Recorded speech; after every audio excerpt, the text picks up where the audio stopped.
శ్రీగురుభ్యో నమః. శ్రీమాత్రే నమః. శ్రీమహాగణాధిపతయే నమః. శ్రీవిష్ణురూపాయ నమః. శివాయ గురవే నమః. ఓం నమః చండికాయ. నారాయణం నమస్కృత్య నరం చైవ నరోత్తమం దేవీం సరస్వతీం వ్యాసం తతో జయముదీరయే. శ్రీకృష్ణ శరణం మమ. శ్రీకృష్ణ శరణం మమ. శ్రీకృష్ణ శరణం మమ. మహాదేవ మహాదేవ మహా. ఇష్టాగోష్ఠిగా సాగుతున్నటువంటి ప్రవచన ప్రవాహ త్రిపద గామినిలో 84వ రోజు ప్రవచనం. కాళహస్తీశ్వర మహత్యములో ద్వితీయాశ్వాసములో 9వ పద్యం. బ్రహ్మదేవుడికి శతానందుడు అనే పేరు. ఈ శతానందుడు అనే పేరు ఎందుకు వచ్చిందో ఇప్పుడు మనం బహుశా ఇవాళ కానీ రేపు కానీ తెలుసుకోబోతున్నాం. సరే, నిన్నటి రోజున ఆ చదువుల తల్లి వచ్చింది. ఆ రావడం చిలికత్తెలు వాళ్ళందరూ వచ్చి ఆ బ్రహ్మదేవుడి కొలువు కూటమిలో ముందర గదిలో తన చెప్పుల్ని వదిలేసి తన చేతిలో వీణ, పుస్తకము, ఒక స్ఫటిక మాల, ఒక సుఖము పట్టుకుని ఆ తల్లి బ్రహ్మదేవుడి వైపు నడిచి వచ్చింది. ఇలా వచ్చింది. వస్తూ ఉన్న సరస్వతీదేవి బ్రహ్మదేవి వాణి హిరణ్య గర్భాన్న అది సమయం. ఇప్పుడు మనం చూద్దాం తర్వాత. ఇవాళ మనం ఇంచుమించుగా 9వ పద్యం నుంచి 10, 11, 12 పద్యం వరకు చెప్తాం వీలైతే. తర్వాత సంగతి చూద్దాం. మహాదేవ్ మహాదేవ్ మహాదేవ్ చెప్పము. కందపద్యం. పరిజనులననిపి నాథుని పరిసరమునకేగి అది నాథుని పరిసరమునకేగి అతని పంపున మణిపింజరిత దగద్ధగితంబగు సరిగద్దెయనుండు అట్టి సమయమును. ఇప్పుడు ఏం చేసిందంటే అక్కడ వరకు వెళ్ళిన తర్వాత పెద్దవాళ్ళ దగ్గరికి, ఇప్పుడు దేవుడి దగ్గరికి మంది మార్బలంతో వెళ్ళకూడదు. అందుకని తన పరిజనుల్ని అమ్మ మీరు ఇక్కడ అని చెప్పి ఈయన ఏం చేసింది, నాథుని పరిసరము, తన భర్త అయినటువంటి ప్రాణనాథుడు అయినటువంటి ఆయన దగ్గరికి వెళ్ళి ఆవిడ ఈవిని చూసి ఆయన ఈవిడ పంపున ఆజ్ఞానండి, అనుజ్ఞానం, లేకపోతే ఒక పింజరితం అంటే పసుపు ఎరుపు కలిసినటువంటి వర్ణాన్ని పింజరితము. పసుపు ఎరుపు కలిసిన వర్ణాన్ని పింజరి. అక్కడ ఒక గద్దె, సింహాసనం ఉంది. గద్దె అంటే సింహాసనం.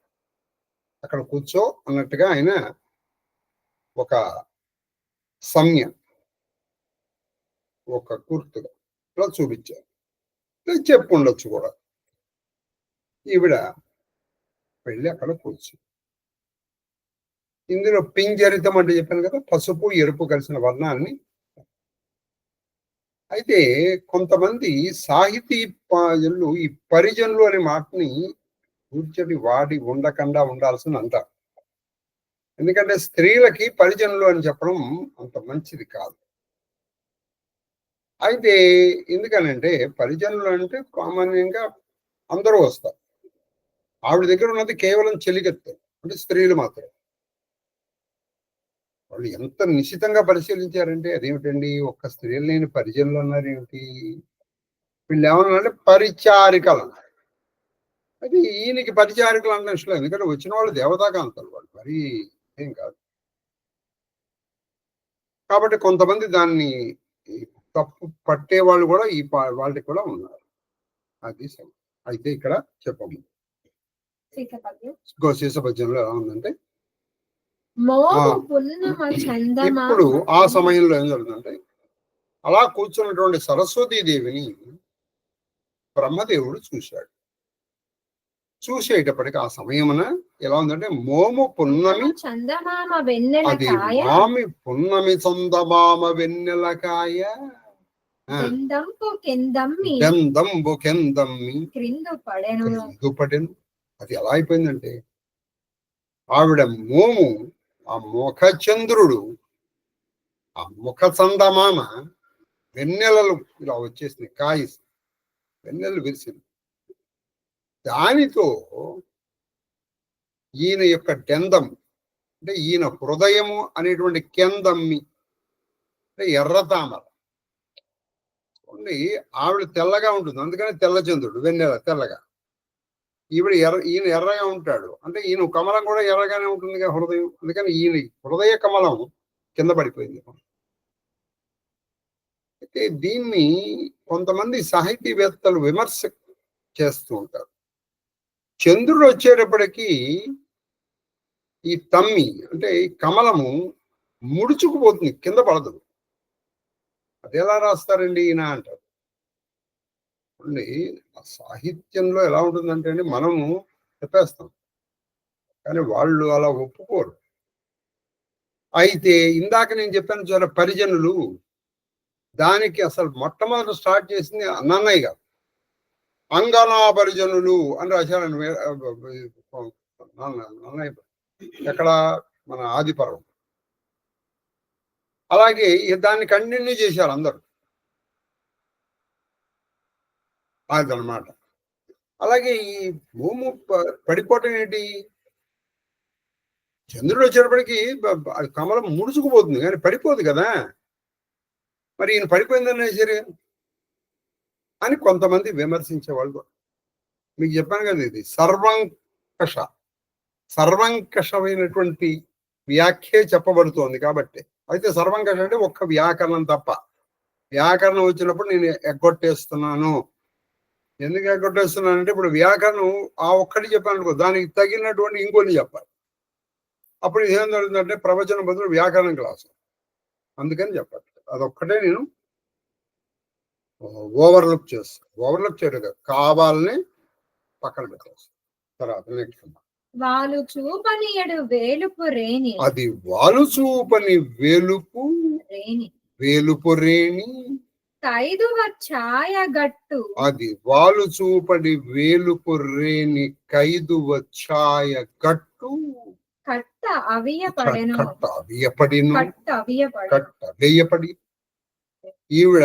ఆవిడ అలా కూర్చొని ఏం చేసిందంటే, బ్రహ్మదేవుడిని అలా చూసింది. పక్క చూపులు అంటారు. పక్క చూపులు అంటే డైరెక్ట్ గా చూడకుండా ఇలా వాలు చూపులు. ఈ వాలు చూపుల మీద ఎన్ని ఉన్నాయో మనం చెప్పలేము. పక్కగా చూడటం అనమాట. చూస్తున్నట్టు తెలియకుండా చూడటాన్ని వాలు చూపు. అలా ఆవిడ చూస్తోందన్న విషయం ఈయన చూశాడు. ఈ వాలు చూపులు అనేటువంటి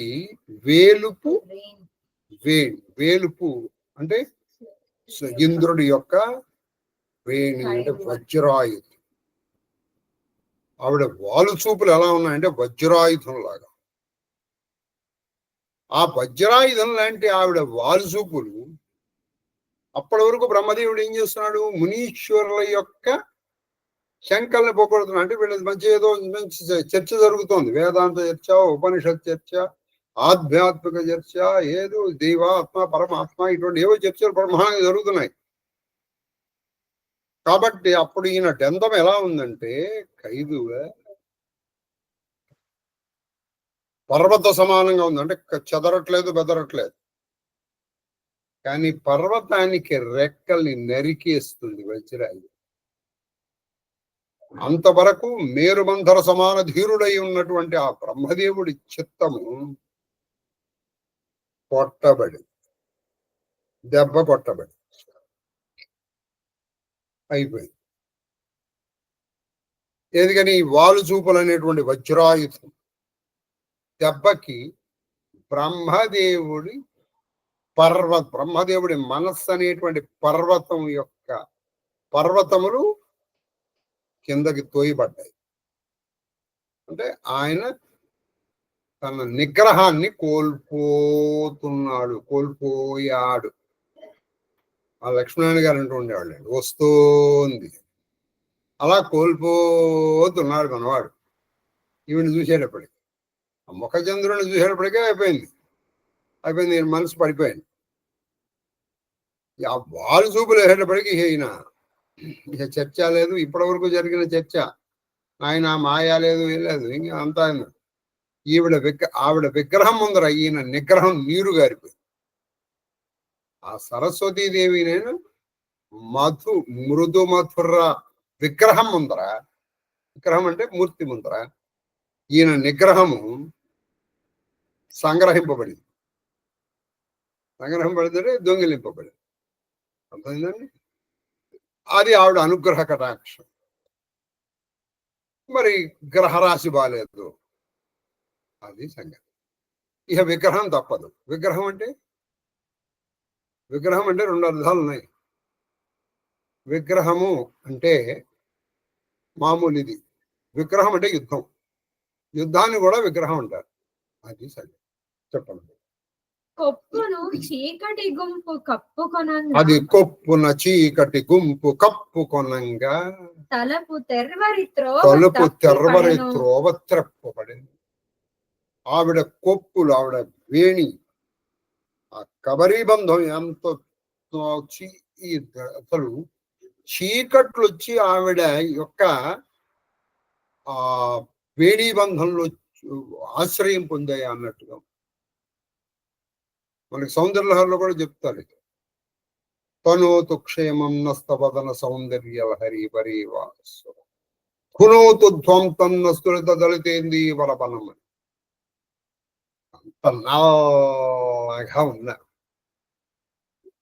ఆ నల్ల కొప్పు చూశాడు, ఆ చీకటి కప్పుకున్నట్టు, అంటే పరమ నలుపు. అసలు ఇది ఎంత నల్లగా ఉంటే అంత బాగుంటుంది. అందుకేదండి మనం రంగులు వేసుకునేది.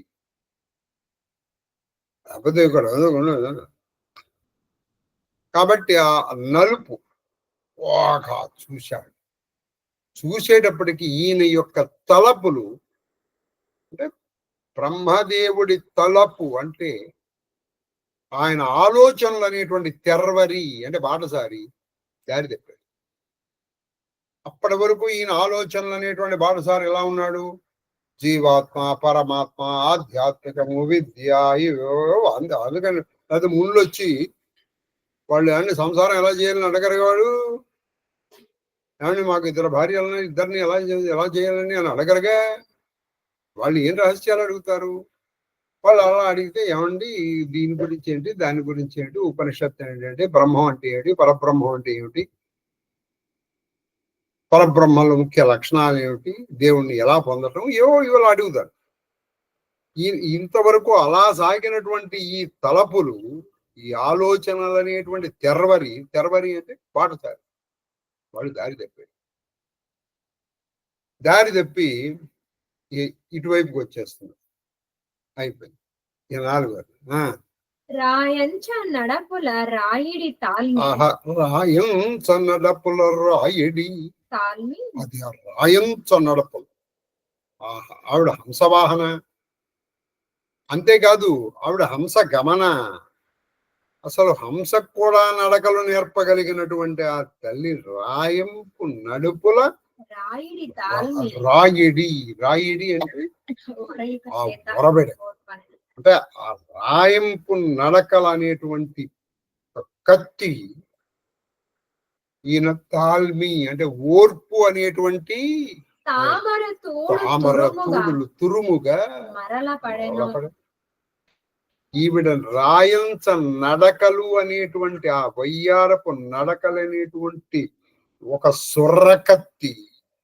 ఈయన ఓర్పు అనేటువంటి తామర పువ్వుని ముక్కలుగా చేసేసింది. ఒరే తామర తూడిని చెప్పడానికి అసలు నీకు నిజానికి చేయి చాలు, అక్కడ ఉన్నది సొరకత్తి. సరే, మన తాల్మి ఎలా ఉండాలంటే పర్వతంలాగా ఉండాలి, కానీ ఈ తాల్మి మా పువ్వులాగా ఉంది. అది ఎవరు పట్టుకున్నంత వరకు బాగానే ఉంటుంది, పట్టుకునేటప్పుడు ఇదైపోతుంది. కాబట్టి ఈయన ఓర్పు సహనము ముక్కలైపోయింది. ఎంత ముక్కలైపోయిందంటే ఈయన ఎక్కడ ఉన్నాడనే విషయం కూడా మర్చిపోయాడు. అరే తన చుట్టూ అనేక మంది మునులు, దేవతలు, గంధర్వులు, కిన్నెరులు, కింపురుషులు సభలో ఉన్నారు అన్న విషయాన్ని కూడా ఈయన మర్చిపోయాడు. అంతగా ఈయన ఆ మన్మథ దీనికి లోనైపోయాడు. ఎవరు? బ్రహ్మదేవుడు ఆ సరస్వతి దేవుని చూసి. నలువ తను కొల్వ వచ్చిన, అది నలువ తను కొల్వ వచ్చిన పలుకు చెలువ. ఏం రాశారండి? నలువ అంటే బ్రహ్మదేవుడు, నలువ అంటే 4 వైపులా ముఖం కలిగిన వాడిని నలువ అంటారు.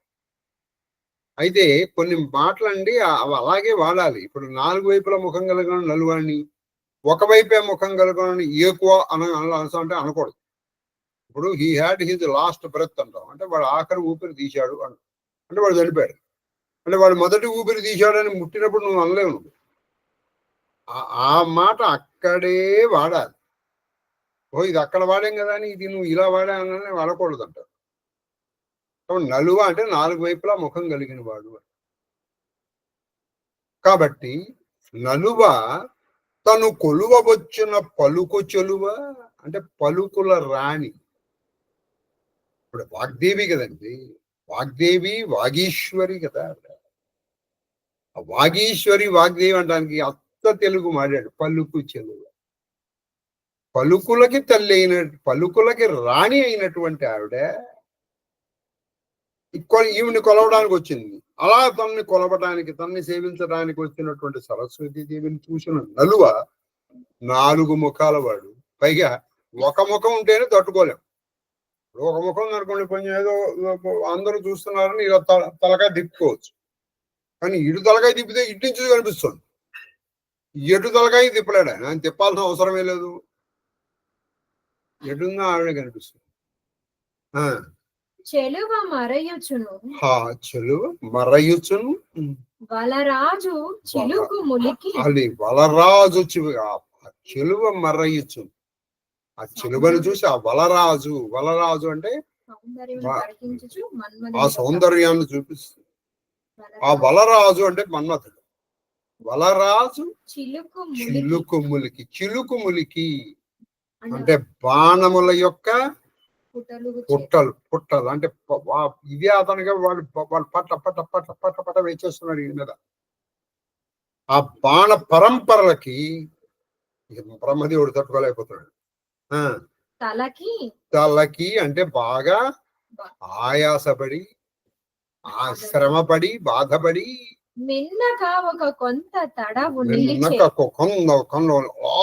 కన్ను అప్పకుండా ఆవిడ వైపే చూస్తున్నాడు 4 ముఖాలతో. ఆవిడ వైపుని అస్సలు సభాన్ని కూడా మర్చిపోయిన. మనం ఎక్కడున్నాం ఇప్పుడు? సభ మధ్యలో ఇంతమంది ఉన్నారు అన్నది కూడా మర్చి మిన్నక మాట్లాడకుండా మౌనంగా ఆవిడ వైపే అలా తదేక నిష్ఠాగరిష్ఠుడై చూస్తున్నాడు. చూస్తుంటే మునులు చూశారు. చూసి మునులు తమ మొగములు కనుగొనంగా మునులు చూశారు. ఒకళ్ళ ముఖాలు ఒకళ్ళు చూసుకున్నారు. మన బ్రహ్మదేవుడు ఇప్పటి వరకు ఏమో జీవాత్మ పరమాత్మ మాయా బ్రహ్మ పరబ్రహ్మ ఇది తప్పాలన్నాడు. తీరా పరిస్థితి వచ్చేటప్పటికి ఆయన తప్పాడు. ఎంత తప్పాడంటే కనీసం బాబు మీరు వెళ్ళండిరా అని కూడా అన్ని సమయం కూడా లేదు. ఒకళ్ళ మొహాలు ఒకళ్ళు చూసుకుంటున్నారు. చూసావా అన్నట్టుగా. ఇది ఈయన గమనించాడు. చెప్పండి. ఇందులో పెద్ద విశేషాలు అంటూ ఏం లేవండి. ఉన్న విశేషాలు నేను చెప్పేశాను. అయితే ఇందులో చెప్పాను కదా, అలా రాయడం, చంద్రుడిని చూసి పడిపోవడం ఏంటండి? పడిపోదు కదా, మూడ్చుకుపోతుంది. కానీ ఈయన హృదయం ముడిచిపోకూడదు కాబట్టి అది కొంచెం రాశారు. సరే, తర్వాత నెక్స్ట్ తేటగీతి.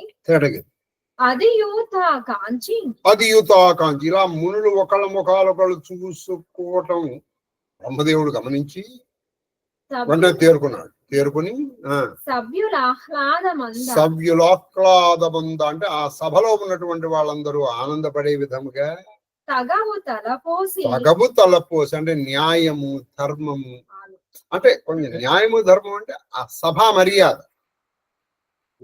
మాంసం తింటున్నామని పేగులు మెళ్ళ వేసుకుంటామండి, మాంసం తింటున్నామని పేగులు మెళ్ళ వేసుకుంటాం కదా. అంటే ఇప్పుడు ఏంటి ఉండి ఇంట్లో భార్యాభర్తలు ఏదో ఒక విధంగా ఉంటారు, మీ ఇంట్లో అలాగే ఉంటామని నువ్వు బయటకు వచ్చిన తర్వాత కూడా అలా ఉంటానంటే కాబట్టి కొంచెం తగవు అంటే ఎప్పుడు ఎలా ఉండాలో తెలుసుకోవాలి. అది సంగతి. తగవు తలపోసి అంటే దాంట్లో కొంచెం న్యాయము ధర్మము ఎక్కడ ఎలా ఉండాలో కొంచెం ఆలోచించుకుని అది ఏంటి నేను ఇలా ఉన్నాను అని వెంటనే బ్రహ్మదేవుడు కదా ఎంతైనా కొంచెం వెంటనే మళ్ళీ స్వస్థితికి వచ్చేసి అంటే కొంచెంసేపు అయిన తర్వాత కొన్ని క్షణాల తర్వాత చిత్తంబు బిగబట్టి మొత్తానికి ఎలాగలాగ కుర్రము కష్టంగా మళ్ళీ మనసుని వెనక్కి లాగాడు ఆవిడ వైపు సరస్వతి చూడరా ఆ వాళ్ళు చూపులు చూడరా అంటోంది మనస్సు. ఆ వాళ్ళు చూపులు చూడరా ఆవిడ కబరీ బంధం చూడు ఆవిడ చుట్టూ అన్నట్టు చూడగరా మునీశ్వరులు చూస్తున్నారు, ఇక్కడ మునీశ్వరులతో మాట్లాడో అంటోంది మనసు. ఇంకో మొత్తానికి ఎలాగలగ మనసుని వెనక్కి లాగి అది స్వస్వరూప వికారైక సౌఖ్య దృష్టి మరుగుపెట్టు ఒక కొన్ని మాటల స్వస్వరూపము అంటే ఆయన యొక్క నిజస్వరూపము కొంచెం మరుగు పెడుతూ ఇప్పుడు మనం ఏదో తప్పు చేసాం గమనించాలనుకోండి, దాన్ని కప్పుపుచ్చడానికి మనం ఏదో కొన్ని మాటలు చెప్తూ ఉంటాం, కొన్ని మాటలాడుతూ. ఇప్పుడు మనం ఏం చేయాలంటే ఇప్పుడు మనకి మీకు ఇందాక పాలకడలి చెప్పాను చూడండి, మా సరస్వతీదేవి అలా కొంచెం అంటే నీకు ఇందాక నేను చెప్పిన దానికి ఇప్పుడు మీకు చూపిస్తున్న దానికి అలా ఏదో చెప్తూ కొంచెం సందర్భం కలుపుతూ అక్కడ అసందర్భమైన సందర్భాన్ని కలుపుతూ ఏదో కొన్ని మాట్లాడుతూ ఈయన ఎవరు బ్రహ్మదేవుడు తేటగీతి పద్యం సరస సల్లాపముల ప్రొద్దు చాలా వేల్పుల మునుల నెయ్యమున పనికి. అయ్యా నాయనా మనం చాలాసేపటి నుంచి ఈ సరస సల్లాపాలు అనేక వేదాంత చర్చలు ఏవో చాలా మాట్లాడుకుంటూ వచ్చాం, చాలా పొద్దు గడిపోయింది. అయినా దేవతలారా దిక్పాలకులారా మరి మీరు వెళ్ళి మీ పనులు చేసుకోవద్దు, అయినా మునులారా మీరు వెళ్ళి మీ తపస్సు జపము వేళవట్లా మరి వెళ్ళరండి. నిజానికి ఆయన వేళకైంది వాళ్ళకి కాదు, ఈయనకి వేళైంది. ఇక్కడ వాళ్ళని తొందరగా పంపించేయాలి, అందుకని వాళ్ళని పంపించేసాడు. కొంచెం మరి వెంటనే పంపించేస్తే మళ్ళీ ఇది అవుతుందని కొంచెం సేపు ఏవో మాట్లాడి సాధ్యమైనంత వరకు వాళ్ళని పంపించేశాడు. ఎవరు? మన బ్రహ్మదేవుడు పంపించి తాను వాణియు లోని సౌధంబు మీదిగా అప్పుడు వాణి పద లోపలికి రా అన్నాడు. అక్కడి నుంచి ఇంకొంచెం లోపల సౌధము అంటే మేడ, ఆ సౌధము పైకి వెళ్ళారు. వెళ్ళి ఏం చేస్తారో మనందరం ఊహించుకుంటుంది. అచ్చటి ఇట్లని ఇలా చెప్పాడు ఆయన. ఏమని చెప్పారంటే ఎన్నోది పద్యం 13. కాబట్టి 12 చెప్పామండి. మనకి ఈయన ఆనతి ఇచ్చేశారు. ఏమని ఆనతి ఇచ్చారో మనము రేపు తెలుసుకుందాం. అయితే రేపు సంకష్టహార చతుర్థి. ఏ పరిస్థితుల్లోనూ 7:47 నుంచి 8:01 మధ్యలో నేను శ్రీ గురుభ్యో నమః నేస్తాను. ఎవరిన రండి రాకపోండి, నేను ఎవరి కోసం ఆగను. ఎందుకంటే అప్పుడు చేస్తేనే చాలా లేట్ అవుతుంది. ఆ లేట్ అలా కంటిన్యూ అవుతుంది. కాబట్టి రేపు 7:47 నుంచి 8:01 మధ్యలో నిమిషం. కాబట్టి ఇవాళ ఒక రోజు 13వ రోజు కూడా చెప్పేస్తాం. ఎందుకంటే ఇవాళనే కొంచెం ఇటు దీనికి రామచరితమానస్కి కొంచెం ఎక్కువ సమయాన్ని ఇస్తాం. రేపటి సమయాన్ని కూడా ఇవాళ ఇచ్చేస్తాం. సరిపోదు. అంటే రేపు ఇన్ని చెప్పను, ఒక 3 పద్యాలు చెప్పేస్తే చెప్పము. ఏమని ఆమెకి ఇచ్చారంటే ఆవిడకి శారదు. నిజానికి ఇక్కడ కొంచెం సస్పెన్స్ లో ఇక్కడ ఆపుదాం అనుకున్నాను, కానీ అంత మధ్యలో ఉన్న వాళ్ళని ఆపడం ఎందుకు? ఎందుకంటే కామాతురం నా సుఖం నా కానీ కొంచెం తొందరగా వాళ్ళిద్దరిని కలిపేస్తే వాళ్ళకి మంచిది, మనకి మంచిది. దూరంగా ఉంచి ఎందుకు లాభం చెప్పండి. అందుకే మనకి చెప్పండి. అదే వాచాగోచరం అంటే ఇవన్నీ మీకు లాస్ట్ కానీ రాదు. వాచాగోచరం అప్రతర్క్యం, వినిర్ద్వంద్వం అసాధారణం 4 వచ్చాయి ఇప్పటికి. ఆచోద్యం అంత్యలోకం, ఆచోద్యం అంత్యలోకం 6 అంత్యలోకం అప్రతిమ పర్యాయంబు అప్రతిమ పర్యాయం 7వది వర్ణింపగా 7 లక్షణాలు చెప్పి వర్ణింపగా నీ చెల్వం విధి నిక్కమట్లైన గాని నాకు నీ వంక వాంఛా చాపల్యము తీరనేరదు మనోజ క్రీడలం కోమలి. ఏం చెప్పాడు? నీ వంక నీ చెల్వకు అంటే నీ సౌందర్యము, అది నీ సౌందర్యము ఏమిటంటే నిక్కం. నేను నిజం చెప్తున్నాను, ఏదో ముఖస్థుతి కాల్సుమా, నిజం చెప్తున్నాను. ఏమిటయ్యా నీ నిజం చెప్తున్నాను? ఏమిటంటే వాచాగోచరం అంటే మాటలకి గోచరము అంటే కనపడదు. అంటే మాటలకి కనపడకపోవడం అంటే మాటలకి అందనంత సౌందర్యము. నీ సౌందర్యము, నీ లావణ్యము, నీ సౌశీల్యము, నీ సౌభాగ్యము, నీ వయ్యారము, నీ వంపులు సొంపులు, తర్వాత నీ విగ్రహము మాటలతో వర్ణించలేము. 1. 2 అప్రతర్క్యం అంటే దీన్ని మనం ఊహించలేం. కనీసం పొరి కనీసం నువ్వు చెప్పలేవు. సరే, అప్పుడు ఇవన్నీ ఏమిటివి? వేదాంతంలో చెప్పే మాటలు. అప్రాప్య మనసా సహా యతో వాచా నివర్తంతే అప్రాప్య మనసా సహా. ఏ పరబ్రహ్మతత్వాన్ని ఇందులో ఒక స్త్రీ పురుషులు అని చెప్తే కానీ మనకు అర్థం కాదు కాబట్టి చెప్తున్నారు కానండి. సరస్వతీదేవి అంటే ఆయన పరబ్రహ్మ శక్తి కాబట్టి నిన్ను ఇలా ఊహించలేము. మనకి ఏంటంటే అంత ఊర్తిగా లేవు. ఇది స్త్రీ పురుషులు మనకి బాగా అర్థమవుతుంది కాబట్టి మనకి అలా చెప్తున్నారు. మీరు అలా చూసుకోండి. కాబట్టి ఇది అప్రతర్క్యం, ఊహించలేము. నీ సౌందర్యాన్ని చెప్పలేను, మాటలతో చెప్పలేను, సౌందర్యాన్ని ఊహించలేము. కూడా ఏది కనిపిస్తుందిగా ఊహించలేకపోవడం. నెక్స్ట్ 3వది వినిర్ద్వంద్వము అంటే నీ అంత సౌందర్యం మళ్ళీ ఇంకెవరికి లేదు. ద్వంద్వం అంటే నువ్వు సాటి లేని దాని, ద్వంద్వము లేదు నీకు. అంటే ఇప్పుడు నిన్ను సరస్వతీదేవి ఎంత అందంగా ఉంటుందంటే అండి అని ఇంకోళ్ళు ఎవరన్నా ఉంటే చెప్పచ్చు. వినిర్ద్వంద్వం, ఇంకోళ్ళు లేరు, నీకు సాటి లేదు, నీకు జోడు లేదు, నీకు సాటి నువ్వు మేటి అన్నిట్లో. ఇకపోతే అసాధారణం నీ సౌందర్యం, మామూలు సౌందర్యం కాదు, అసామాన్యం. అంటే సంథింగ్ ఎక్స్ట్రాడినరీ అన్నమాట. అటువంటి తర్వాత ఆచోద్యము, అది పైగా ఆచోద్యం అంటే చాలా అద్భుతం, అమోఘం, అద్వితీయం, అసామాన్యం. అసలు దీనికి అద్భుత అన్నమాట. నీ సౌందర్యం, నీ చల్వకు, ఇవన్నీ పెట్టుకోవాలి అక్కడ.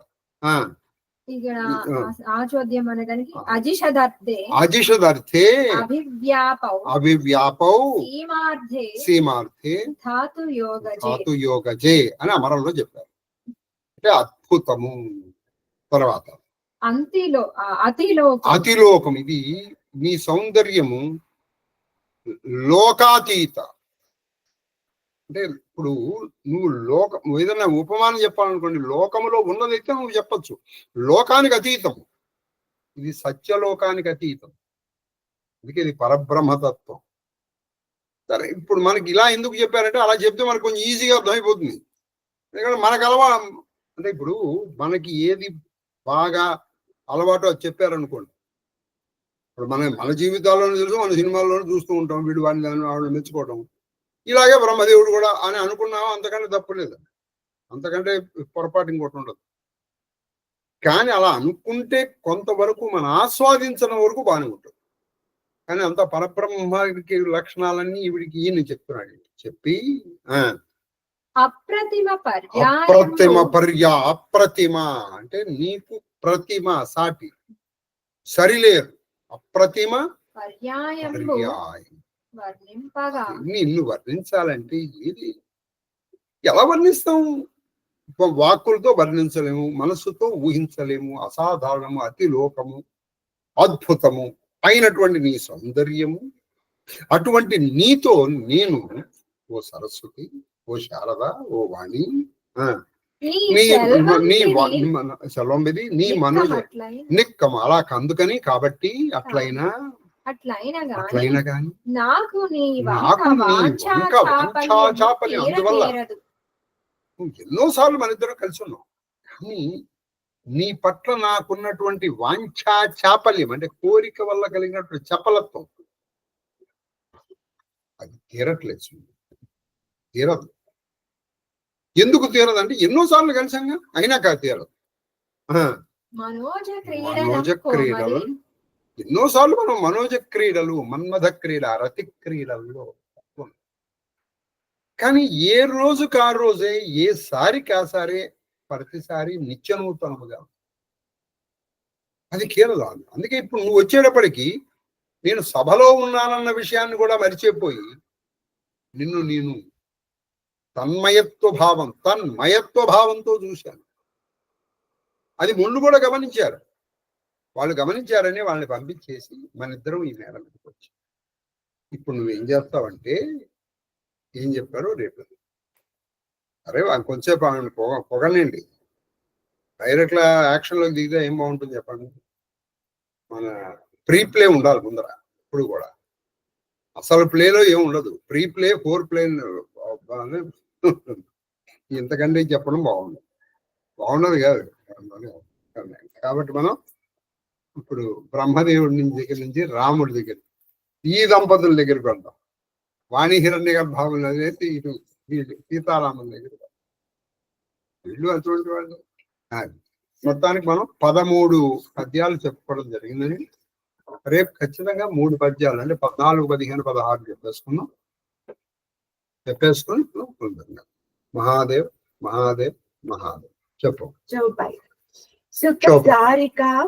सुख सारिका जानकी जाए कनक पिंजरनिहि राखी पढ़ाए व्याकुल कहहि कहा वैदेही सुनि धीरज परिहरि ना केहि भये विकल कगा मृग एहि भांति मनुज दशा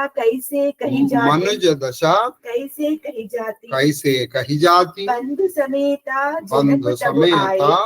जनक तब आए प्रेम उमगी लोचन जल छाए सिया बिलोकी धीरता भागी रहे कहावत परम विरागी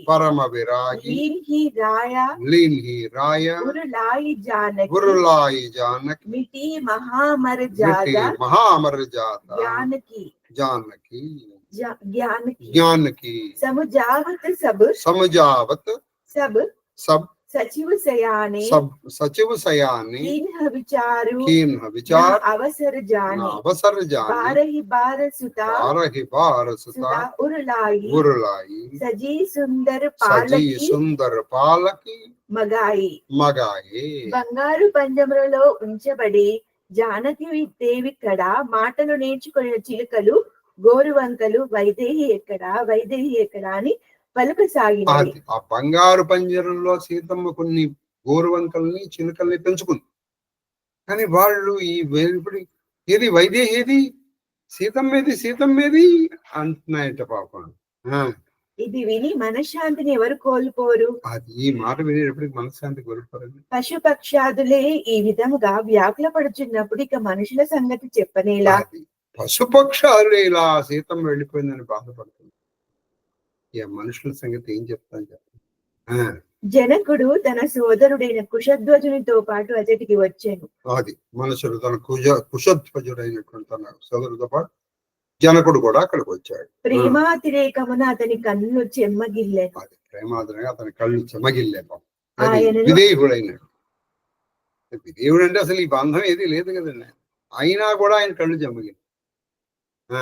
ఆయనను అందరూ విరాగి అనుకుందరు. కానీ భర్త వెంట వెళ్ళొచ్చిన సీతాదేవిని చూచి ఆయన ధైర్యము వైరాగ్యము ఎగిరిపోయాడు. ఆయన అందరూ వైరాగ్యుడు విదేహి ఇది అందరు. కానీ అలా భర్తతో తన ప్రాణ సమానం కదా, ప్రాణమే వెళ్ళిపోతుంది. అయిపోయింది. ఆ వైరాగ్యము, ఆ విరాగత్వం అంటే రాగం లేకపోవటమే కదా, ఇవన్నీ ఎగిరిపోయినాయి. అలా కళ్ళు అది బిడ్డను అక్కున చేర్చుకునేను. చూచుచుండగానే ప్రేమ ప్రవాహం వరదలు కాగా ఆయన జ్ఞానం అనేది ఆనకట్ట బీటలు వారెను. ఆవిడ బిడ్డను అక్కున చేర్చుకున్నాడు. అయిపోయింది. ఆయన జ్ఞానం అనేటువంటిది వారి ఆనకట్ట తెగిపోయింది. ఇంకా నీళ్ళ ప్రవాహం గడిచిపోతుంది. దానికి ఆయన రాగం ఉండకూడదు. ఇది రాగమే కదండి, అంతే కదా. విదేహుడు అంటే ఏమిటి? అసలు ఈ దేహమే నేను కాదనుకున్నప్పుడు ఈ దేహం నుంచి వచ్చినటువంటి ఆవిడతో బంధం ఏంటి? కాబట్టి అది పరమబంధం. మీకు ఇందాక గురించి అదే చెప్తున్నాను. మిగతా బంధాలను వదులుకోకండి. భగవంతుడితో బంధం దిగిపోతే ఇంకేముందండి? అంటే పరమాత్మ స్వరూపముగా మనం చూడాలి అక్కడ. చెప్పండి. మంత్రులు ఆత్మీయులు ఆయనను ఊరడించిరి. మంత్రులు ఆత్మీయులు ఆయన అది శోకమునకు సమయం కాదని గ్రహించి జనకుడు కుమార్తెలను కౌగలించుకొని వారికి ధైర్యము చెప్పాను, పల్లకీలను తెప్పించాను. కాబట్టి మంత్రులు చెప్పారు. అప్పుడు ఈయన కూడా కొంచెం జ్ఞానం ఉన్నవాడు. శోకానికి సమయం కాదు. వెళ్ళిపోయినప్పుడు ఏడుస్తూ పంపించకూడదండి వాళ్ళు. ఎందుకని హాయిగా ఆయన జాగ్రత్తగా వెళ్తారు అని చెప్పాలి. పల్లకిల్ని తెప్పించారు. సార్ కొంతమంది ఏడుస్తూ పంపిస్తారు. అంటే రావచ్చు, కానీ అంతా అయిపోయిన తర్వాత కాళ్ళు కళ్ళమని నీళ్ళు పెట్టుకోవచ్చు. వాళ్ళు వెళ్ళేటప్పుడు మాత్రం మంచిది కాదు. దోహా ప్రేమ వివసు పరివార సభు జానీ సులగన నరేశ కువరి చడాయి పాలకిన్హ సుమిరే సిద్ధి గణేశ జనకుని పరివారమంతయు ప్రేమ వివశమాయను. జనకుని పరివారంతో ప్రేమ పరవశులు వివశులైపోయారు. శుభముహూర్తమున జనకుడు శ్రీ గణేశుని సిద్ధిదేవిని స్మరించుచు వధువులను పల్లకిలలో కూర్చుండబెట్టాను. ముందర గణేశుని స్మరించి ముహూర్తం సంభవించాలని వాళ్ళు బయలుదేరే ముందు అప్పుడు గణేశుని ముందర స్మరించి బయటికి వెళ్ళినప్పుడు ముందర గణేశుని స్మరించుకోవాలి. జయాచ విజయ జయవా జయంతి అపరాజిత అని చెప్పి అమ్మ పల్లకిల్లో కూర్చోండి తల్లి అని పల్లకిల్లో కూర్చోబెట్టారు. తర్వాత చౌపాయి బహువిధి భూప సుతా సముజాయి నారీ ధర్మకుల రీతి సికాయి దాసి దాస దియే బహుతేరే శుచి సేవక్ జే ప్రియా సియా కేరే సియా చలతు వ్యాకులు పురువాసి चलत चलत व्याकुल पुरभासी व्याकुल पुरभासी कोई सगुन कोई सगुण शुभ मंगल राशि शुभ मंगल राशि भूसुर सचिवा भूसुर सचिवा समेत समाजा संग चले बहुचावन राजा समय बिलो की बाजने बाजे रथ गज बाजी भारत निहा साजे दशरथ विप्र बोली सब लीन है दान मान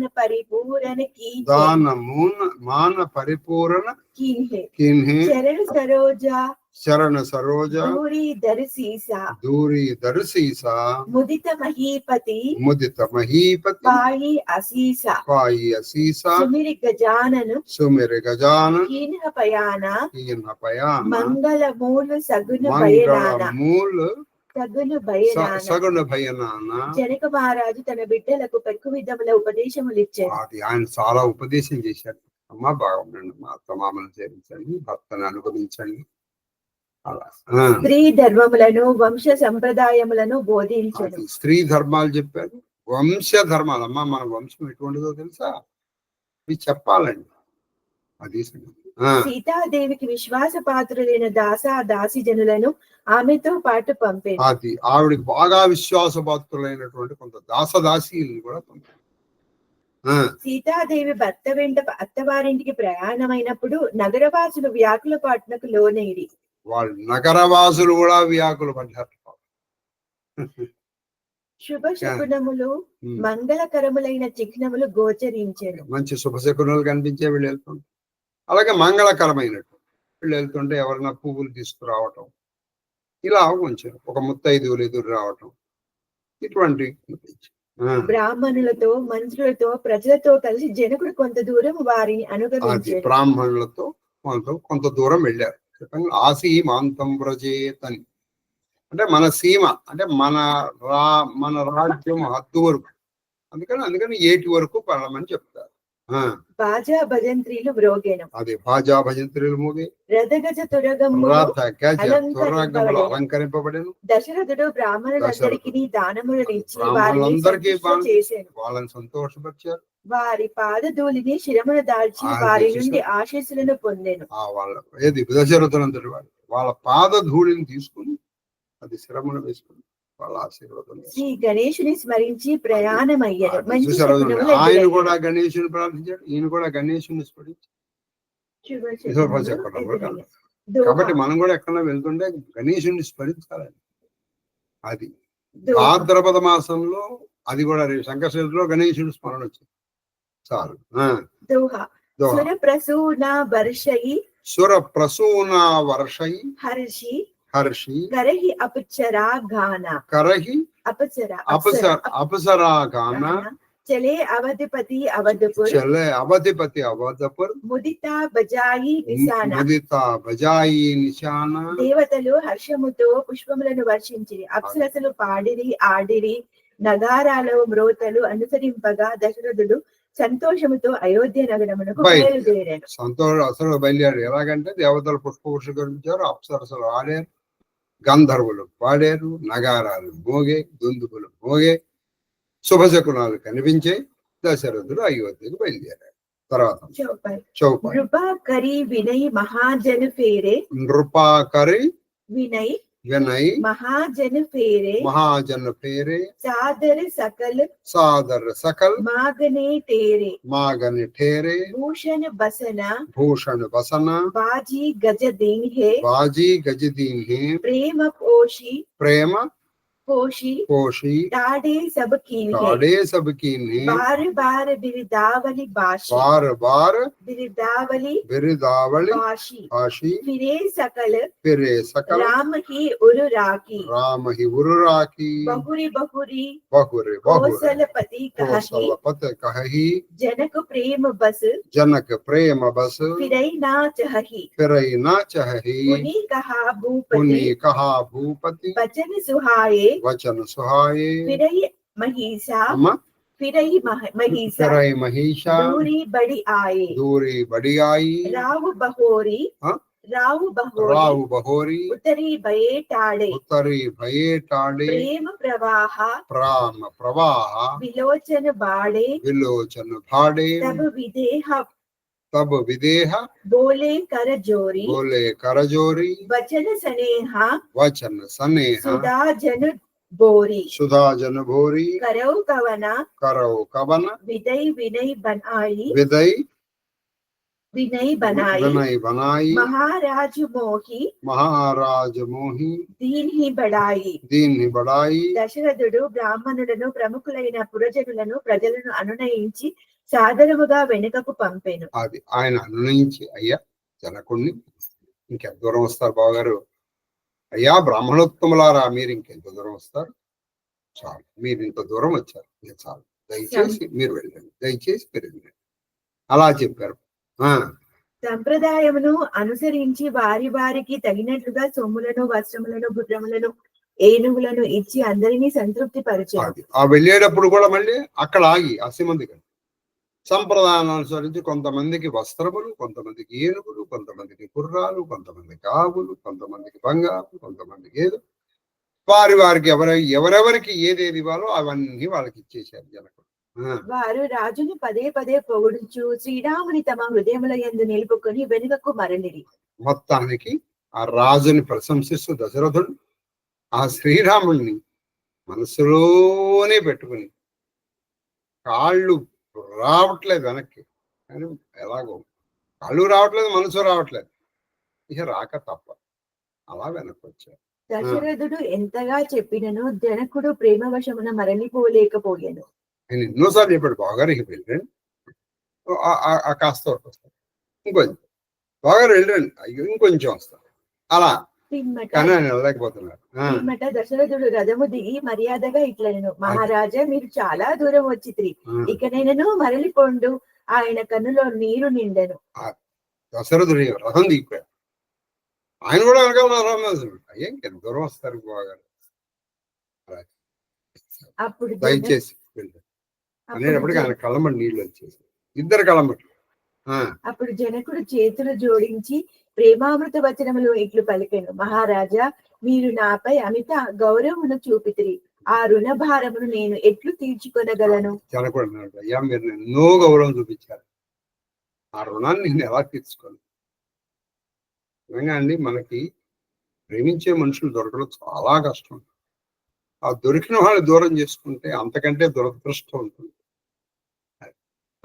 దోహా కోసలపతి సమధి సజన కోసలపతి సమధి జన సజన సమధి సజన సన్మానే సన్మానే सब भांति मिलनि परस्पर विनय अति प्रीति ना हृदय समाति కోసలాధిపతి అయిన దశరథుడు తన వియ్యంకుని మిక్కిలి ఆదరించెను. ఆ కోసలాధిపతి అయినటువంటి ఆ దశరథుడు వియ్యంకుడు ఆయన సీతమ్మవారి తండ్రి అయినటువంటి ఎంతో ఆదరించారు. అతి నమ్రతతో వారు పరస్పర లింగనములు కావించుకొని వారి హృదయములు ప్రేమతో నిండిపోయారు. ప్రేమతో నిండిపోయిన ఆ హృదయాలు ఒక్కొక్కరిని ఒక్కిద్దరు పరస్పరాలింగనం చేస్తున్నారు. తర్వాత ముని మండలహి జనకు సిరునావా ఆశీర్వాదు సబహి సన్పావా సాదరపుని బేటే జామాతా రూపశీల గుణనిధి సబ భ్రాత జోరి పంకరుహ పాని సుహాయే బోలే వచన प्रेम जन जाए राम करौ केहि बाति प्रशंसा मुनि महेशा मन मानस हंसा करहि जोग जोगी जही लागी होहु मोहु ममता मधु त्यागी व्यापक ब्रह्म अलकु అభినాశి అభినాశి చిదానందు నిర్గుణ నిర్గుణ గుణరాశి గుణరాశి మన సమేత జహి బాణి తరకిన సకహి సకల అనుమాని మహిమా నిగము నేతి కహి చూసారా, నేతి ఎన్నోసార్లు నేను వాడుతున్నాను. నా ఇతి జ్యోతి కాల్ ఏక రస రహి. జనకుడు మునులందరికీ నమస్కరించి వారి నుండి ఆశీస్సులు గైకొనేది. ఆ మునులందరికీ నమస్కరించాడు, వాళ్ళ నుంచి ఆశీర్వాదం పొందాడు. పిమ్మట ఆయన ఆప్యాయతతో స్నేహ సౌశీల్య గుణోపేతులైన అల్లుళ్లను కౌగలించుకొనెను. అది ఆయన ప్రేమతో స్నేహము సౌశీల్యాన్ని మించిన తన అల్లుళ్ళు నలుగురిని దగ్గరికి తీసుకున్నాడు.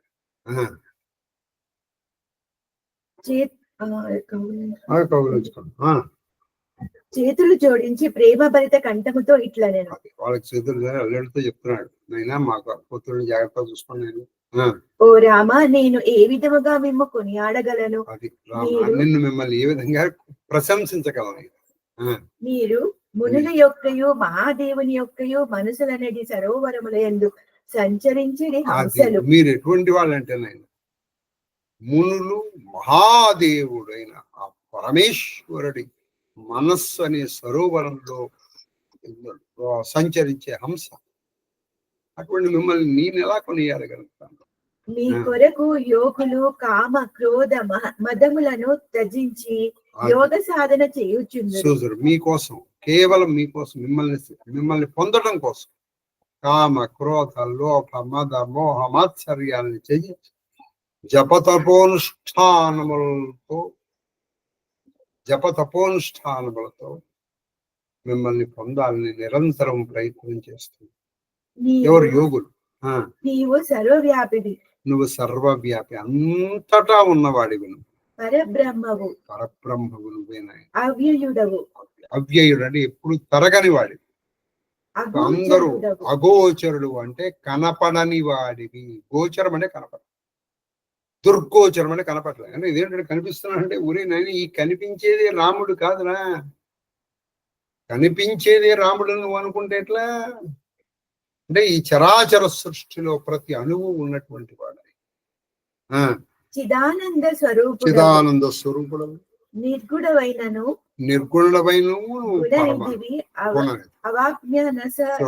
అవాంగ్మానస గోచరం.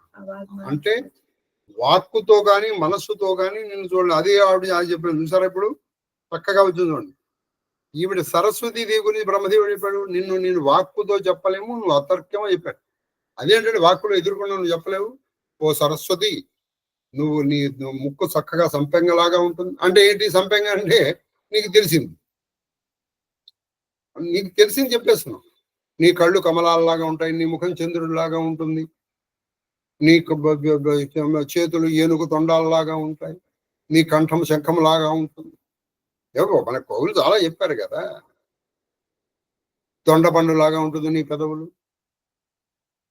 ఇలా చెప్పారు కదా. చెక్కిళ్ళు అద్దాల్లాగా ఉంటాయి అని చెప్పచ్చుగా. కానీ దాన్ని మించింది ఏదో ఉంది అక్కడ. ఆ బ్రహ్మదేవుడికి అర్థం కాలేదు. నాకేమర్థం అవుతుంది, మీకేమైనా అర్థమైందో నాకు తెలియదు. కానీ అక్కడ ఆయన ఎందుకు చెప్పి అలా మరి ఏంటంటే స్త్రీ పురుషులు అయితే మనకి ఈజీగా మనకి తెలిసింది ఎలా స్త్రీ వెనకాల పెట్టు ఇలా చెప్పాను అనుకోండి, మనకు బాగా తెలుసు కాబట్టి అలా చెప్పారు మీరు. అందుకే అందులో ఉంది కాబట్టి అది తెలియాలని ఇక్కడ కూడా కరెక్ట్ చెప్పాను. నువ్వు అవాంగ్మానస గోచరం ఏంటంటే ఎదురుకుండా రామచంద్రుడు ఉంటే ఆయన అవాంగ్మానస ఎందుకు వస్తాడు? ఎదురుకుండా ఉన్నాడు కదా ఆయన. పైగా అల్లుడు. ఇప్పుడు ఇక్కడే జనకుడికి దక్షుడికి తేడా. దక్షుడు ఏమనుకున్నాడు? తన అల్లుడు కాబట్టి నేను చెప్పినట్టు వినాలనుకున్నాడు. కానీ జనకుడికి ఆయన పరబ్రహ్మ జ్ఞానం ఉంది, అందుకే ఈయన ఆయనకి నమస్కరించాడు. అల్లుడు కాదు నువ్వు నాకు నమస్కరించాలి అని అనలేదు. నువ్వు నాకు అల్లుడు అవటం నా భాగ్యం అయ్యా, అంతే తప్పితే దక్షుడు ఏమనుకున్నాడు? నేను ప్రామగారు నాశనం. కానీ జనకుడు చూడండి లేదు. కాబట్టి ఈయన కనిపించే ఈ స్వరూపమే కాదు, ఈ చరాచర సృష్టిలో చరాచర సృష్టికి పూర్వము తర్వాత కూడా ఉండే పరబ్రహ్మం అని తెలుసుకున్నాడు. కాబట్టి ఈయన తర్వాత అన్న మాట ఏంటంటే, యోగులు ఏది నీతి నీతి నీతి అని చెప్పి చిక్కలు ఎక్కడ ఆళ్తారో ఆ తత్వమే నువ్వు అని కూడా చెప్పేశాడు. తెలిసింది. తార్కికులకు హేతువాదములకు అందని అది వాడవు. తార్కికులకి హేతువాదులకు నువ్వు అందవు. అంటే ఏంటి? ఆధ్యాత్మికత నువ్వు తార్కిక అంటే ఆర్గ్యుమెంట్కి అందదు. అది ఇక్కడే యాక్చువల్ గా బ్రిటిషర్స్ మనకి దాన్ని డిప్లొమాటిక్ ఆర్గ్యుమెంట్. కానీ నువ్వు బొట్టు ఎందుకు పెట్టుకున్నావు అంటే, బొట్టు పెట్టుకోకపోతే నీకు ధ్యానం కుదరదా? అయిపోయింది, వీళ్ళు బొట్టు తీసిపారు. ఇలా మన ఆచారాలను ఎన్నో మంట కలిపేశారు. అయితే అప్పుడెప్పుడో వాడు పోయి దాదాపు చాలా అవుతుంది. ఇప్పుడు మనము కూడా మన కొత్తగా వచ్చే ఈ పెదప బుద్ధులు అంటారు. ఏమిటండి, దేవుణ్ణి మనం ఇలా పూజిస్తేనే వస్తుందే నిర్గుణం, నువ్వు అంత చేయగలవా? అందుకే ఈ రామచరిత మానస కూడా నిర్గుణానికి సగుణమునకు మంచి సమన్వయం చెప్పబడుతుంది. మనము తిరుపతి వెళితే కానీ మనకు రాదు అండి, వస్తుందండి. ఇక్కడ కూర్చొని వస్తుంది. ఇక్కడ కూడా ఉన్నాడు దేవుడు. కానీ ఇక్కడ ఉన్నటువంటి పరబ్రహ్మకి నువ్వు ఎంతో కష్టపడాలి. కానీ అక్కడికి వెళ్ళావనుకో, అక్కడ ఏం జరుగుతుందంటే, కొన్ని కోట్లాది మంది భక్తుల వైబ్రేషన్స్ నీకు తగిలి తొందరగా నీకు బలిస్తుంది. ఇక్కడ నువ్వు ఒకడవే కదా నువ్వు సాధించాలంటే. దానికి చెప్పాలంటే, ఇప్పుడు అక్కడ ఆల్రెడీ నుయ్యి ఉంది, అక్కడ ఒక బకెట్ ఉంది, వెళ్ళి నీరు తోడుకోవాలి. ఎంతసేపు పడుతుంది నీకు? ఇప్పుడు ఇక్కడ నువ్వు సిస్మిక్ వేవ్స్ ద్వారా ఇక్కడ నీళ్లు పడతాయని నీకు తెలిసింది. ఇప్పుడు నువ్వు తవ్వడం ప్రారంభించావు. నువ్వు తవ్వి ఆ నీటి జల వచ్చే వరకు వెయిట్ చేసి తర్వాత నీళ్లు తాగాలి. ఇంతే డిఫరెన్స్. బహుశా అర్థం ఏంటుందని నాకు. ఇక్కడ నీళ్లు ఉన్నాయి, నీళ్ళు ఎక్కడ లేవు, అక్కడ ఆల్రెడీ తవ్వబడి ఉంది ఇది. కాబట్టి అక్కడ మీకు తేలి కదా, ఓ బకెట్ వేసి లాగితే సరిపోదు. కానీ ఇక్కడ బకెట్ వేసి లాగితే సరిపోతుంది. ఇప్పుడు నువ్వు చేసావు అనుకో, తర్వాత వాళ్ళకి పనికి వస్తుంది. అందుకే ఇంట్లో మనం చేస్తే తర్వాత వాళ్ళకి పనికి వస్తుంది. ఆ వైబ్రేషన్స్ ఉంటాయి ఇంట్లో. అది తర్వాత వేదములు నీ మహిమలను నేతి నేతి వేదములు మహిమల్ని నేతి నేతి అని చెప్తూ ఉంటాయి. త్రికాలముల యందును ఒకే విధముగా ఉండువాడవు. అది చూసారా, త్రివికాలముల్లో ఒకే విధంగా ఆయన తప్ప ఇంకెవడు ఉండలేడు. త్రికాలములు అంటే భూత భవిష్యత్ వర్తమానాల్లో మనం ఒకేలాగా ఉన్నామని చెప్పండి. ఒక 20 సంవత్సరాల క్రితం నేను ఇలా ఉన్నానా? నాకు 20 సంవత్సరాలు 40 సంవత్సరాల క్రితం నువ్వు ఎలా ఉన్నావు? అప్పుడు నీ హైట్ ఎంత, వెయిట్ ఎంత? కొన్ని మామూలు స్థూలంగా మాట్లాడుకుందాం. ఇప్పుడు ఎంత ఉంది, ఇంకొన్నాళ్ళ తర్వాత ఎలా ఉంటుంది? త్రికాలముల్లో మనం ఒక విధంగా ఉండలేము. ప్రపంచంలో ఏది ఉండదు. చూడండి, సూర్యుడు పొద్దున ఉన్నట్టు మధ్యాహ్నం ఉంటాడా? మధ్యాహ్నం ఉన్నట్టు సాయంకాలం ఉంటాడా? కానీ అలా ఉండగలిగిన వాడు ఒకడే. అది ఎలా ఉంటుందంటే అది నువ్వు అనుభవిస్తేనే తెలుసు. జనకుడు అనుభవించాడు. జనకుడు అనుభవించాడు కాబట్టి ఇటువంటి మాటలు వస్తున్నాయి. ఇక్కడ ఆయన కూడా చెప్పింది అదే. బ్రహ్మదేవుడు నువ్వు అప్రతర్క్యము అసాధారణం అన్నాడు. ఏమిటండి, మామూలుగా మనం మాట్లాడుకుందాం. ఎంత సౌందర్యమైనప్పటికీ అదే కదండి, అదే స్వరూపం కదా. మహా అయితే అడుగు 2 జ్యోతులు ఎక్కువ ఉంది, అంతకు మించి ఇంకేమైనా ఉన్నాయా? ఇవేగా. మరి అది అసాధారణం ఎందుకు అవుతున్నది? నేను ఈ రెండింటిని ఎందుకు సమన్వయపరుస్తున్నానంటే, కొంతమందికి ఈ డౌట్ రావచ్చు, ఏంటండి కాళహస్తీశ్వర మహత్యం చెప్తూ ఆ వాణి గారు వాళ్ళ మన్మథ క్రీడ గురించి మనకెందుకండి? అలా అది కాదు. అది జీవాత్మ పరమాత్మ కలయిక. అక్కడ మనం ఒక బ్రహ్మదేవుని సాధకుడుగా తీసుకోవాలి, ఆవిడని పరబ్రహ్మగా తీసుకోవాలి. ఈ సాధకుడు ఆ పరబ్రహ్మతో కలిసిపోతున్నాడు. ఆ పరబ్రహ్మ సాక్షాత్కారం జరిగింది ఆయనకి. ఆ పరబ్రహ్మతో మాట్లాడినట్టు మాట్లాడుతుంది. అందుకే ఆవిడేం మాట్లాడట్లా. ఆ తర్వాత కూడా ఆవిడేం మాట్లాడదు, ఈయనే మాట్లాడతాడు. తర్వాత కూడా ఆవిడేం మాట్లాడదు, ఆవిడ ఈయన చెప్పింది చేస్తూ ఉంటుంది. అది సంగతి. ఆవిడ పరబ్రహ్మ మాట్లాడదు, నీకు అనుభవిస్తుంది అంతే. ఆవిడ ఇచ్చింది అదే. ఇప్పుడు మీ పరబ్రహ్మ అనుభవం అంటే కష్టంగా ఉంది. అదే ఇప్పుడు ఆ స్త్రీ అనుభవించిందిరా, వీడు మాట్లాడుతూ ఉంటాడు, ఆ పని మాట్లాడండి. ఇప్పుడు మనకి ఇంత ఈజీగా అర్థమైపోయింది చెప్పండి. నిర్వికారుడు అంటే ఏ వికారము లేని గుర్తు. వికారం అంటే ఏంటంటే ఆనందం అని కాదు, ఏది ఉండదు అక్కడ. అది ఏంటంటే కరెక్ట్ గా మరి పార్వతీదేవికి ఫస్ట్ లో వచ్చిన డౌట్, ఈయన ఏడుస్తున్నట్టు కనిపిస్తాడు లోపల ఏడవడు. అందుకే యోగులు బయటకు ఉన్నది వాళ్ళు లోపల ఉండదు. వాళ్ళు బాధపడుతున్నట్టు అంటాడు, ఏమన్నాడు లోపల హాయిగా ఉండదు. నయన విషయ మోకహ భయవు సో సమస్త సుఖమూల సభయే లాభు జగజీవకః ఈసు అనుకూల సర్వ సుఖ నిదానమైన మీరు సర్వ సుఖములకు నిదానము అంటే కేరపట్రసైన మీరు నాకు కనువిందు గావించారు. ఈశ్వరానుగ్రహము లభించిన వారికి ఈ ప్రపంచమున ప్రాప్తము కానిది ఏదీనూ ఉండదు. ఇది బాగా గుర్తుపడండి. ఈశ్వరానుగ్రహము ఎవరికి లభిస్తుందో వాడికి ప్రపంచంలో దొరకనిదంటూ ఏమి, అన్నిటికంటే దొరకమైంది. అందుకే మన ఈశ్వరానుగ్రహము ప్రసాద సిద్ధ్యర్థే చెప్పు చాలు. ఇక నువ్వేం చెప్పక్కల్లా. ఆ ఉద్యోగ సిద్ధ్యర్థం, ఈ సిద్ధ్యర్థం, ఈ సిద్ధ్యర్థం, ఈ సిద్ధ్యర్థి అనక్కల్లాను. నువ్వు రేపు సంకష్టహరలో సంకష్టహర గణపతి ప్రసాద సిద్ధ్యర్థే అయిపోయింది. ఆయన అనుగ్రహం వచ్చిందా, నువ్వు ఏది కావాలనుకుంటున్నావు అదే కాదు, నువ్వు ఏది కోరుకోవు కూడా అది కూడా వచ్చేస్తుంది. నీకు ఏది మంచిదో, ఏది ఇహలోకంలోనూ పరలోకంలో కూడా. ఈశ్వరానుగ్రహం ప్రాప్తించిన వాడికి ప్రపంచంలో వాడు ఇంకా పొందవలసినట్టు ఏమీ లేదు. టైం అయిపోయింది. 4 5 4 ఎందుకంటే 1 2 3 4.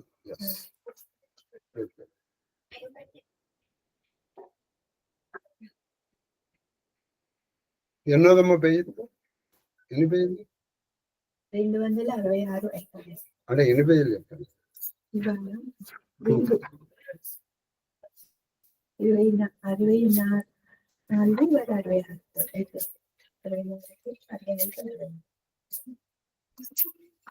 10 పేజీలు అయితే అయోధ్యకాండ.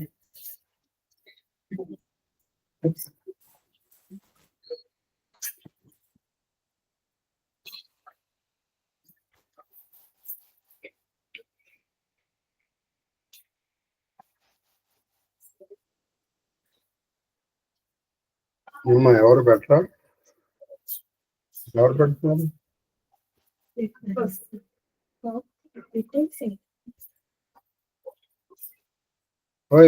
నిన్ను పెట్టేయమంటే ఉందా అక్క?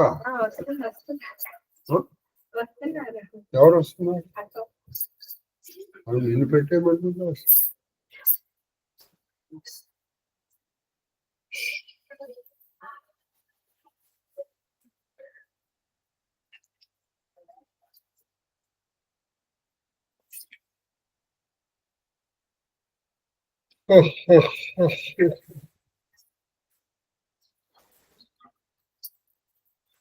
धूपमाघ्रापयामि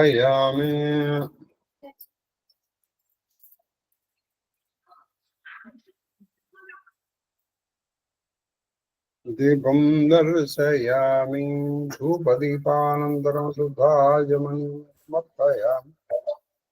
नैवेद्यं निवेदयामि भवस्वः सर्वचैतन्यरूपां ब्रह्माद्यां विद्यां प्रचोदयात् हनुमत् सीता लक्ष्मण भरत शत्रुघ्न समेत श्रीरामचंद्र परब्रह्मणे नमो नमः। షోడశసహస్రభార్యా పుత్ర పరివేష్టితాష్టమహి పరివేష్టిత శ్రీకృష్ణ పరమాత్మనే నమో నమః. జ్ఞాన ప్రసూనాం బాధవేంద్రీకాళ ఈశ్వర స్వామినే నమో నమః. వాణి హిరణ్యగర్భాత్మనే నమః. వాళ్ళకి స్వీట్లు ఇవ్వాలి ఇప్పుడు కాబట్టి వాణి హిరణ్యగర్భాత్మనే నమః. ధూపమాఘ్రాపయామి. వాణి హిర్బ్రాహ్మణమాస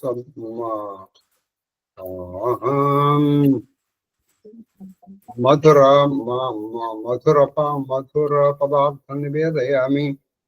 ఓం సుక్త ఫల లడ్డుకా నివేదనం. సుక్త అంటే ఎండు, ఫల అంటే ఫ్రూట్, డ్రై ఫ్రూట్ చేయబడిన లడ్డుకము. సుక్త ఫల లడ్డుకా నివేదయామి. ఓం ప్రాణాయ స్వాహ, ఓం పానాయ స్వాహ, ఓం వ్యానాయ స్వాహ, ఓం ఉదానాయ స్వాహ, ఓం సమానాయ స్వాహ, ఓం బ్రహ్మణాయ స్వాహ. మంచి డ్రై ఫ్రూట్స్ అంటే ఎనర్జెటిక్. బ్రహ్మణే స్వాహ పాదో ప్రక్షాళయామి. తాంబూలం సమర్పయామి. తాంబూలజర్వణానంతరం శుద్ధాచనం సమర్పయామి. మంగళమః నీరాజన దీపం. రామాయ రామభద్రాయ రామచంద్రాయ వేదసే రఘునాథాయ నాథాయ సీతాయ పతయే నమః. మృత్యుంజయాయ రుద్రాయ నీలకంఠాయ శంభవే అమృతేశాయ సర్వాయ మహాదేవాయ తే నమః. ఆనందమంగళకర్పూర నీరాజన దీపందర్యామిరాజనానంతరం సమర్పయామి. నమస్కరోమి హర నమో పార్వతీపతయే హర మహాదేవ. ఆది గృహస్థశేఖరుడవైన నిను భవతాపనక్షుదా వేదన చే నిజ తపకుతుపవేళ కనుగొనగల్గే బ్రహ్మ విద్యోదన భిక్షనాదు హృదయం బలిడి పత్రమునందు పెట్టవే. ఆదరమొప్పగ పునరయాజిత వృత్తి సుఖింతునీశ్వర. చామరం విజయామి స్వస్తి ప్రజాభ్య పరిపాలయంతాం న్యాయేన మార్గేణ మహిషా. గోబ్రాహ్మణేభ్య శుభమస్తు నిత్యం. లోకాః సమస్తాః సుఖినో భవంతు. కాళే వర్షతు పర్జన్యః పృథివీ సస్యశాలినీ దేశోऽयं శోకరహితో. బ్రాహ్మణాः సంతు నిర్భయాः పుత్రాः పుత్రిణः సంతు పౌత్రిణः. అధనాः సదనాంతు జీవేమ శరదాం శతం. మాం సహ కుటుంబం సదివ పరివారం రక్షन्तు. సర్వే జనాన్ రక్షन्तు. సర్వ శివ పరివారస్య ధర్మబద్ధ మనోరథ ఫల సిద్ధిరస్తు. కరోనా నివారణోస్తు. అధర్మస్య నాశోస్తు. ధర్మస్య విజయోస్తు. సర్వం శ్రీకృష్ణ చరణారవిందార్పణమస్తు. మహాదేవ మహాదేవ మహాదేవ మహాదేవ. మహాదేవ మాస్టరు. మహాదేవ మహాదేవ మహాదేవ మహాదేవ మహాదేవ మహాదేవ శాస్త్రి గారు. మహాదేవ మహాదేవ మహాదేవ సార్. మహాదేవ మహాదేవ మహాదేవ నాయన కేక్యూ. మహాదేవ మహాదేవ మహాదేవ గురుదేవ్. మహాదేవ మహాదేవ మహాదేవ తల్లి శ్రీలలిత. మహాదేవ్ మహాదేవ్ గురు గారు. మహాదేవ్ మహాదేవ్ మహాదేవ్ మూర్తి గారు. మహాదేవ్ మహాదేవ్ మహాదేవ్ గురువు గారు. మహాదేవ్ మహాదేవ్ మహాదేవ్ అమ్మ కామాక్షమ్మ గారు. మహాదేవ గురుగారు, మీ పాద పద్మములకు నా శిరస్సు వంచి శతకోటి నమస్కారాలు. అమ్మగారి పాద పద్మములకు నా శిరస్సు వంచి శతకోటి నమస్కారాలు. మహాదేవ మహాదేవ మహాదేవ్. మహాదేవ్ మహాదేవ్ మహాదేవ్ కన్నప్ప. మహాదేవ గురుగారు.